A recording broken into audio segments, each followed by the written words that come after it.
naman kayo? Gabi na. Nakapagluto na ba kayo? O magluto na tayo, tamang-tama. Magluluto tayo ng tinapang bangus na may itlog na maalat at kamatis. Napakasarap niyan, Biyernes sa Biyernes. Let's go!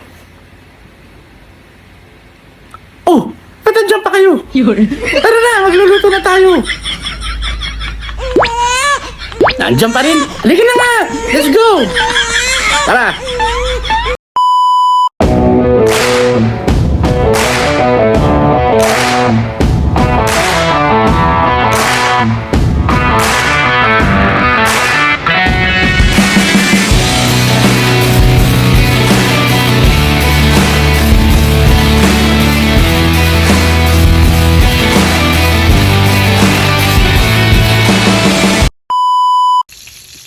Yan. Kita nyo ba yung tinapa na yan? Pirituin nyo lang yan.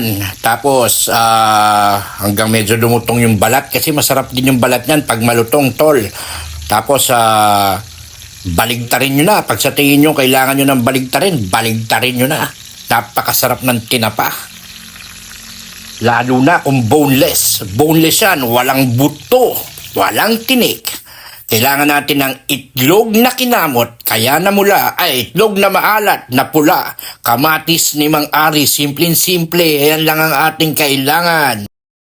Unang-una, hiwain muna natin, biyakin natin ang kinamot na itlog. Okay?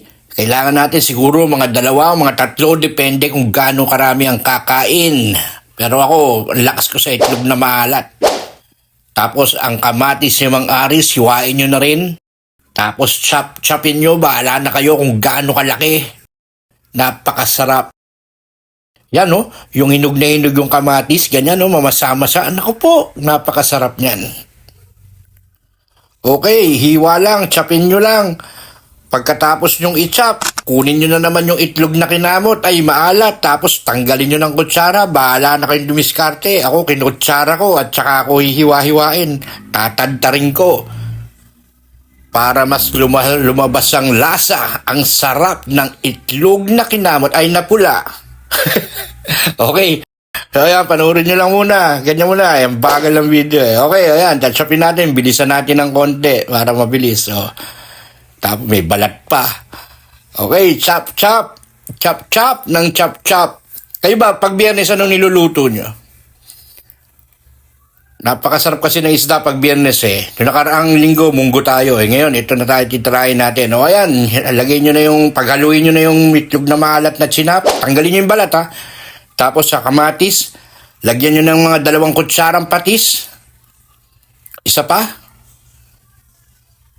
Okay. Yan. Tapos halu-haluin, durug-durugin nyo mga tol, yung itlog na maalat. Para lumabas yung katas. At ako gusto ko may sabaw, kaya nilalagyan ko ng tubig. Medyo may parang malapot-lapot na sarsa, kasi pag nahalo yung itlog na pula dun sa tubig, para siyang malapot-lapot, napakasarap nun. Naku po! Tapos magkakamay ka sa sinangag. Naku po! Ewan ko na, Diyos ko inay. Ayan, durug-durugin nyo ng ganyan, no? Naku po, ewan ko na lang kung hindi kayo mapakain ng mapakaraming kanin. Yan. O habang ninintay nating maghalo ito at maglagay pa ng tubig, mag-like kayo sa mga video at saka i-share nyo na rin. No? Mag-send kayo ng stars kung gusto nyo. Bahala kayo sa buhay nyo. Ayan na. Ayos na. Tapos na. Ayan na yung tinapa. Itlog na maalat na may kamatis, na may sabaw-sabaw ng konti.